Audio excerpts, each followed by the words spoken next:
TLDR, if you're short on time and still want to listen to Barbara Doust's wisdom, insights, tools and techniques of how to unleash your creative potential and change your personal realities, achieve your goals, unleash your dreams, then listen to these 7 minutes of Soundbites.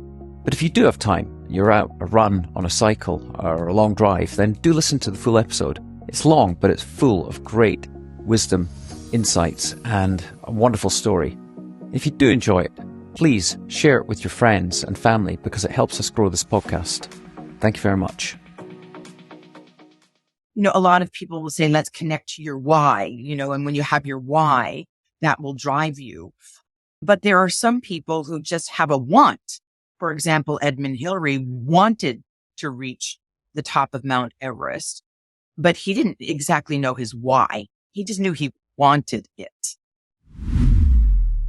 And so a lot of people that I work with, Mark, I encourage them to get outside the comfort zone, do something scary every single day. The subconscious mind is holding on to the comfort zone because it doesn't like humiliation. It doesn't like embarrassment. It doesn't like feeling inadequate. And then our ego mind, which is based on survival, the fight, flight, freeze response, they're holding on to what it already knows because the unknown represents the potential for death. So I say to people every day, do something scary to get outside your comfort zone so that you teach your subconscious mind you're not going to die. So we've transposed from caveman days, our jungles of lions and tigers and bears, right onto our cities. And so we're always looking for threat. The brain is 85% hardwired for negativity because it's constantly seeking threat. And if we're threatened in any way, we're going to go back into our cave. We're going to hide. And so risk taking is really what a lot of highly successful people do.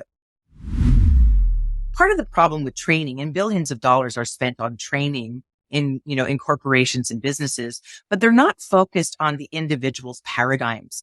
So there are no two people that are alike, Mark, and no two people have the same paradigms. You could be twins, but it doesn't mean that you have the same friends. It doesn't mean you have the same experiences. It doesn't mean you have the same emotional responses to anything that you've experienced in your life. And so everybody is being measured against, let's say, the successful person. Well, this person made it to the top because they did this, and this.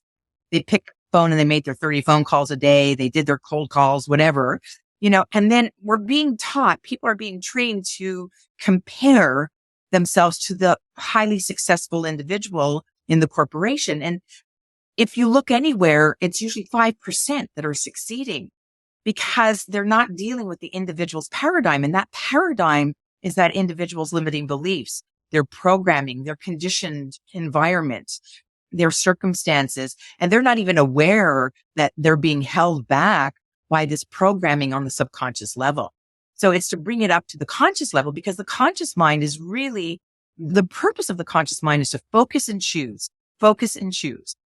And everything else, 95% of our behavior, and neuroscience is showing this more often, that 95% of our behavior is controlled by the subconscious mind.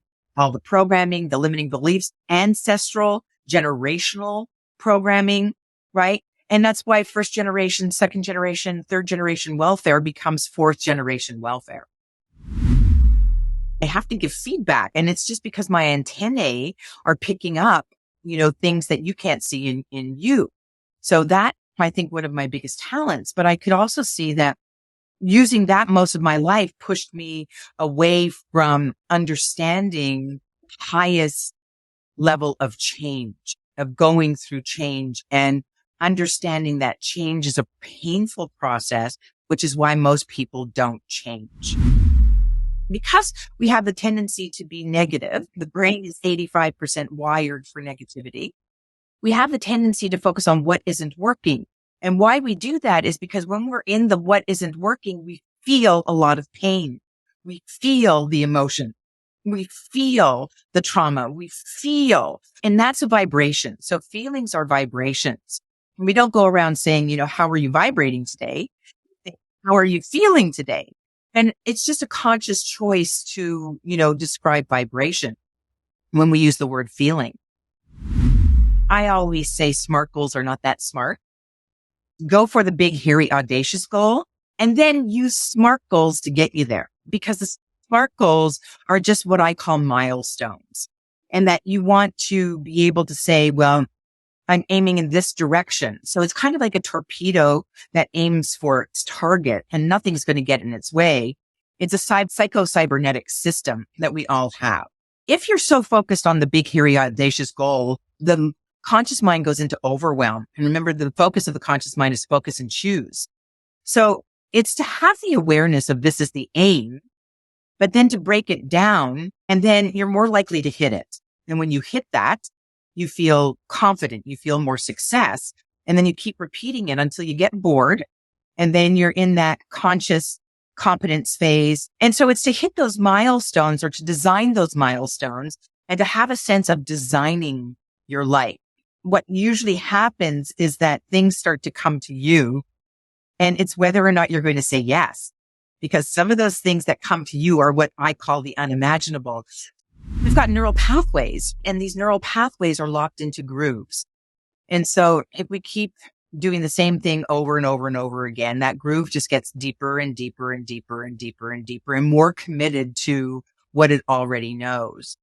And so to change, and to create new neural pathways and new networks, it does involve your imagination, and it does involve daydreaming, and it does involve deeply listening and not just having a limited viewpoint, but the subconscious mind interprets language into pictures, and pictures create emotion. So that's why media uses imagery to sell.